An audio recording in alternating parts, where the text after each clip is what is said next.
guys? Hey, welcome back to another Speed Duel deck prof. Hey, take a look at a Bountiful Ocean. This is one of the skill that came out of the Battle C box. This skill is really cool. I like this skill. I love Umi based skill. It just makes Umi such a better card when it's not. Does also really helps that we have a legendary ocean in the game now. So this skill is extremely good. So what this skill does, this skill does a lot. All right. So we're just gonna go through this. All right.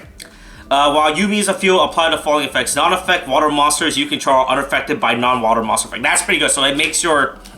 In this boat, we're playing Terra King Salmon. It makes these guys, so if you swing it to like DD, Warrior Lady, O Vindictive, right? Hey, it doesn't work. Gotcha. My fish is just gonna beat over your fish, you know, right? And then that effect is cool, but this is the main part. This is what we care about. Once per turn, you can add one wild monster from your graveyard to the hand, but for the rest of the turn, you cannot activate cards or effect until you normal set that monster or a card with that name. So this just allows you pretty much recursion every single turn. It has a big drawback, but if you just gonna play this deck more like aggro beatdown, you don't have to worry about that, right? So yeah. So let's get started with the deck pro. The deck pro is, like I said, 3 Terra King Salmon with a legendary. Oh, we play a legendary. So with a legend, he becomes a 4-star that you can normal summon, and that makes him a 2600 beater off the bat. That already makes him very threatening to the board, right? So 3 of him.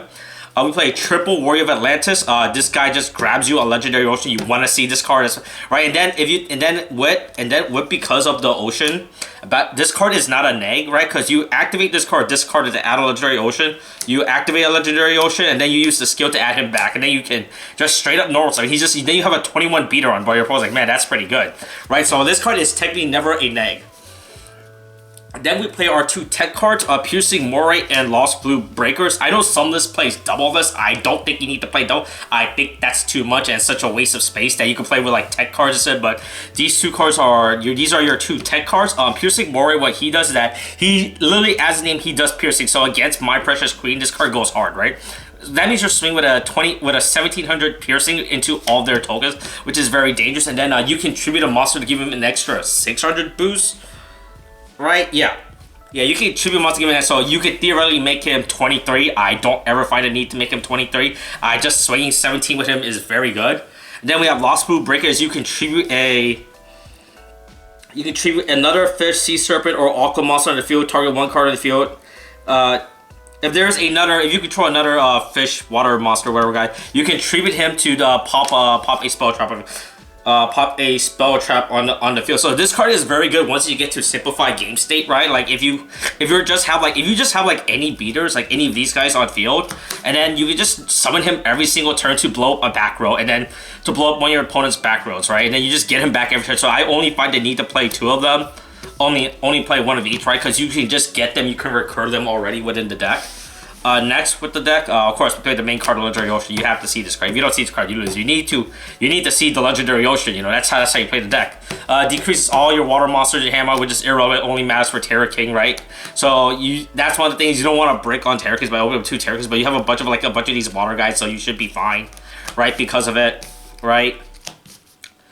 And then triple Book of Moon as our limit 3. Your limit 3 does not matter. You can play whatever limit 3 you want. I just decided Book of Moon because it's a quick play spell card, and I like quick play spell card.